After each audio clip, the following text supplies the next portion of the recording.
Hey everyone, it's Patrick Jackson with Mann Mortgage with this week's weekly market update. Today is Thursday, June 2nd. It's about noon on the West Coast. Stocks are up on the day, which is good.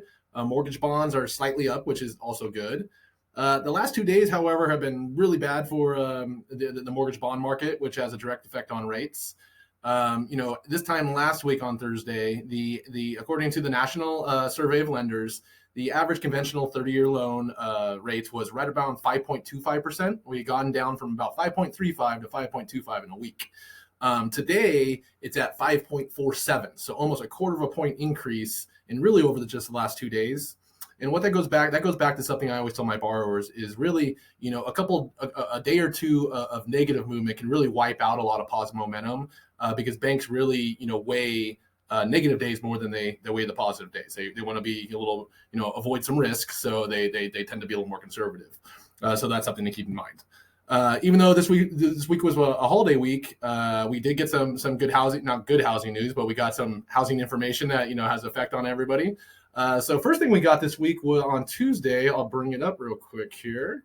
Was the Case-Shiller price index for March, which measures the average price of a home across the United States. So, it looks like we're up about 2.6% month over month and about 20.6% annually. So pretty hot numbers still. You can look down there. You can see the monthly.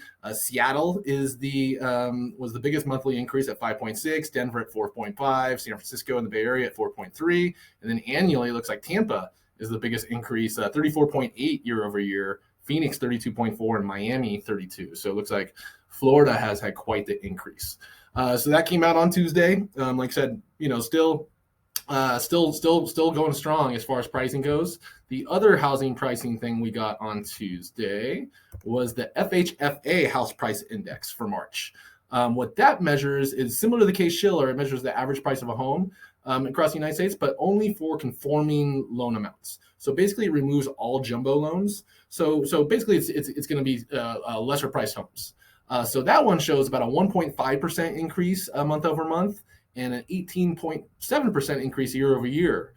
So again, still pretty hot, all things considered, with rates starting to go up at that point in March, which would have had an effect on the markets, obviously. So besides that, today we got the ADP employment report, the National Employment Report. So this is an important one. So this shows 128,000 jobs were created in May. So this is for May, so hot off the presses. So about 128,000 jobs were created in May, which sounds great, but the expectation was 300,000. So this was way below expectations, which is not a good sign for our job market, our employment market in the United States. One other thing to take a look at here is all the job gains, as you can see, were in mid-size and large companies.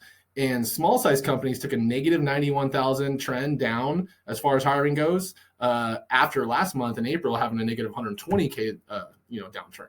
So obviously what that shows us is really the higher prices right now caused by inflation plus higher wage demands by employees are really having a negative effect on small businesses, which I'm sure a lot of you can feel in your local communities.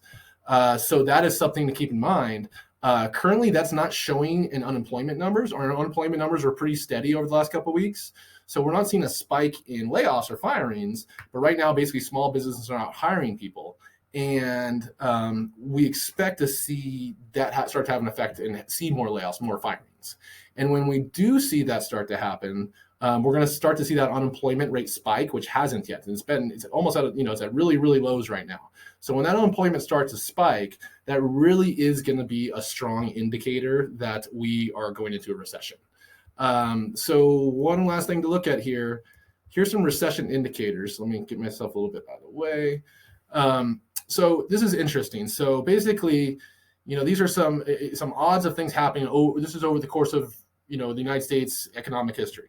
So headline CPI inflation, the core product inflation. So when that index, when that goes above 5%, historically, there's a 45% chance we have a recession within 12 months. That happened in quarter 2 of 2021. So about this time last year.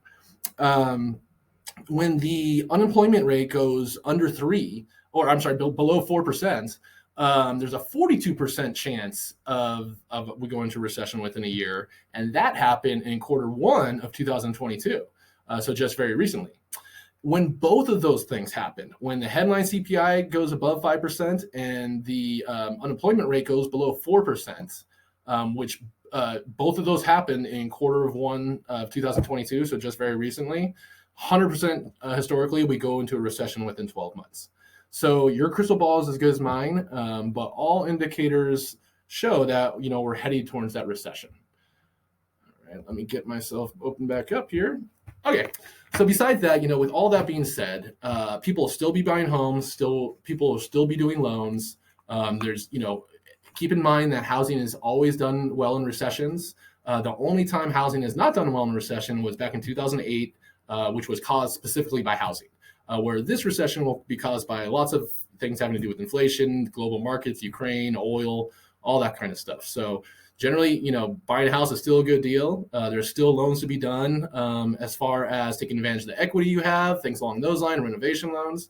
So keep that in mind. Just because the economy is going bad overall doesn't necessarily mean housing will be going bad. So like we've talked about before, a correction, not a crash. If anybody needs anything at all, please let me know. I'm always more than happy to help. And I hope everybody has a great day. Thanks a lot, guys. Bye.